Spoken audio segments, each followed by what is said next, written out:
आइए आज इंटरमीडिएट प्राविधिक कला के क्षेत्रफल से एक और प्रश्न को हल करते हैं और देखते हैं कि इस प्रश्न में क्या दिया हुआ है। प्रश्न को सर्वप्रथम पढ़ेंगे और इसको समझेंगे। प्रश्न को पढ़ते हैं। एक निर्दिष्ट त्रिभुज क ख ग जिसकी भुजाएं क ख बराबर 4.7 सेमी, ख ग बराबर 6.4 सेमी और क ग बराबर 6 सेमी ज्ञात है के क्षेत्रफल के बराबर एक त्रिभुज की रचना कीजिए जिसका आधार कोण 40 अंश हो। अब इसको हम पहले रफ पर समझेंगे कि इस प्रश्न में क्या दिया गया है और रफ पर इसका बनाएंगे। एक निर्दिष्ट त्रिभुज क ख ग, एक त्रिभुज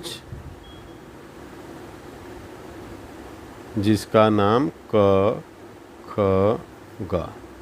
निर्दिष्ट का मतलब होता है दिया हुआ, यानी एक दिया हुआ त्रिभुज क ख ग जिसकी भुजाएं क ख बराबर 4.7 सेमी और ख ग बराबर 6.4 सेमी, क ग बराबर 6 सेमी, इतनी तो ये दिया हुआ त्रिभुज है। तो इसमें एक ये त्रिभुज दिया गया है। यहाँ पर एक निशान लगा लेते हैं, अंडरलाइन कर लेते हैं एक लाइन से।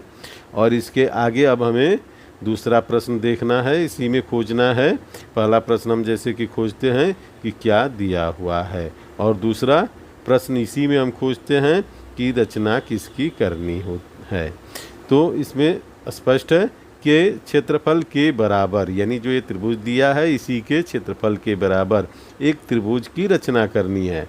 यानी यहाँ हम डबल अंडरलाइन कर देते हैं। अब यहाँ एक जो सिंगल अंडरलाइन है ये दिया गया है और ये डबल अंडरलाइन है, ये इसका मतलब इसकी रचना करनी है। तो त्रिभुज के बराबर ही त्रिभुज बनाना है। अब त्रिभुज के बराबर त्रिभुज बनाना है। अब ये वाला त्रिभुज अभिष्ट होगा, एक दिया है और ये अभिष्ट होगा, इसलिए ये गहरी रेखाओं में बनाया जाएगा। तो रफ में भी हम क्लियर बना लेते हैं जिससे कि हमें पता चले कि किसको अभिष्ट करना है और क्या दिया गया है, किसको हल्की रेखा में खींचना है। अब ये त्रिभुज की रचना कीजिए जिसका आधार कोण 40 अंश हो। ये कह रहा है कि इसका एक आधार कोण 40 अंश हो, यही हमें बनाना है। तो इस प्रश्न को देख लेते हैं कि कैसे बनेगा।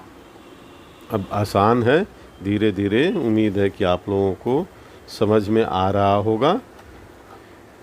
और अब इससे पहले हम लोगों ने आयत के बराबर त्रिभुज बनाया था, समांतर चतुर्भुज के बराबर त्रिभुज बनाया था।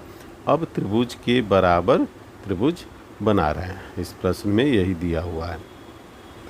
तो सबसे पहले हम आधार रेखा खींच लेंगे जो दिया गया है। तो खींच लेते हैं 6.4 सेमी, यहाँ से 6.4 सेमी हमने खींच लिया। फिर इसका नाम लिख देंगे ख और ग, ख और ग। जितनी सुंदर राइटिंग में लिख सकते हैं उतने सुंदर राइटिंग में अच्छे से लिखना चाहिए। इसके बाद इसकी भुजा यहाँ पर दी हुई है, ये दी हुई है क ख बराबर 4.7 सेमी। तो इसके बराबर हम चाप लेंगे, ऐसे प्रकार में चाप लेते हैं। स्क्वेयर को रख लेते हैं और 0 पर यहाँ पर लगाते हैं। इसके बाद 4.7 इतना हो गया। इसकी त्रिज्या हम ले लेंगे और ख को केंद्र मानकर ऊपर की तरफ एक हम ऐसे चाप लगा देंगे। और अब ये 6 सेंटीमीटर दिया हुआ है यहाँ पर क ग बराबर, तो 6 सेंटीमीटर की हम त्रिज्या प्रकार में ले लेंगे।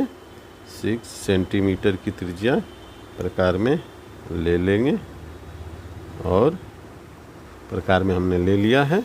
6 सेंटीमीटर की त्रिज्या से ग को केंद्र मानकर पहले वाले चाप को हम ऐसे काट देंगे। तो ये एक जो दिया गया त्रिभुज था वो तैयार हो गया। इसका हम नाम भी लिख देंगे क। अब हम क और ख को मिला देंगे। ऐसे देख लेते हैं कि सही जगह पर स्केल है और हम इसको मिला देंगे इस तरीके से। इसके बाद ग और क को भी मिला देंगे और इसकी अब माप लिख देंगे। इसकी माप 4.7 सेंटीमीटर, 4.7 सेमी।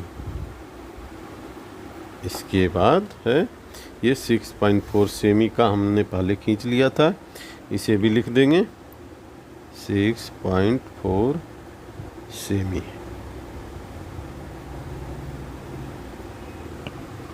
और इसके बाद इसे भी लिख देंगे 6 सेंटीमीटर, 6 सेंटीमीटर यहाँ लिख देंगे 6 सेमी। अब इसी के ये जो त्रिभुज है इसके क्षेत्रफल के बराबर दूसरे त्रिभुज की रचना करनी है। तो सबसे पहले हम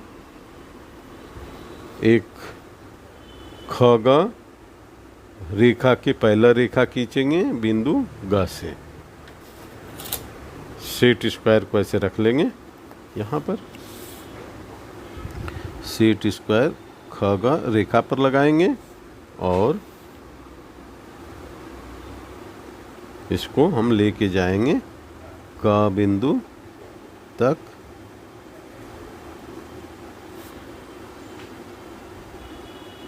और रचनात्मक रेखा बहुत ही सुंदर ढंग से हम खींच लेंगे।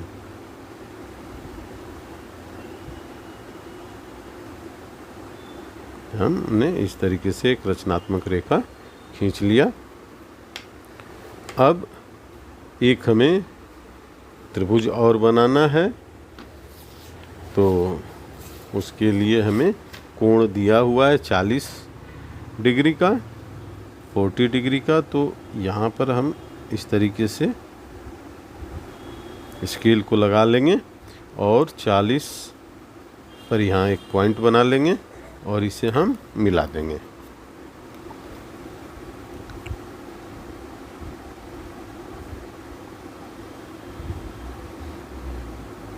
इसे डार्क कर देंगे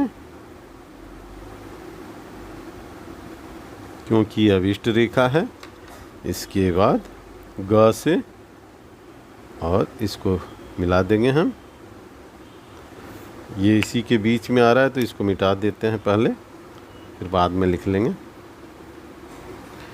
देखने में ये अच्छा नहीं दिखेगा लाइन को काटते हुए, तो इसको हम मिटा देते हैं।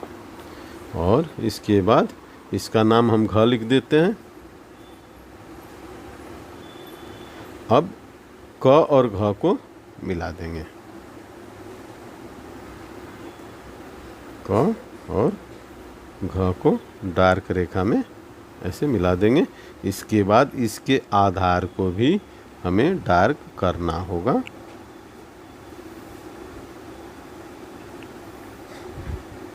ये हमने डार्क कर लिया। अब यहाँ पर हम लिख देंगे 40 अंश।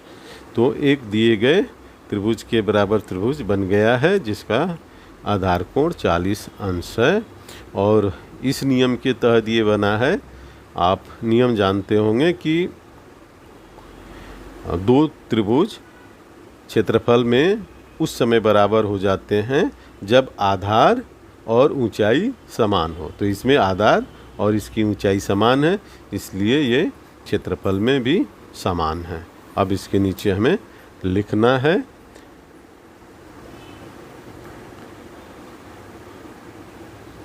घ ख ग त्रिभुज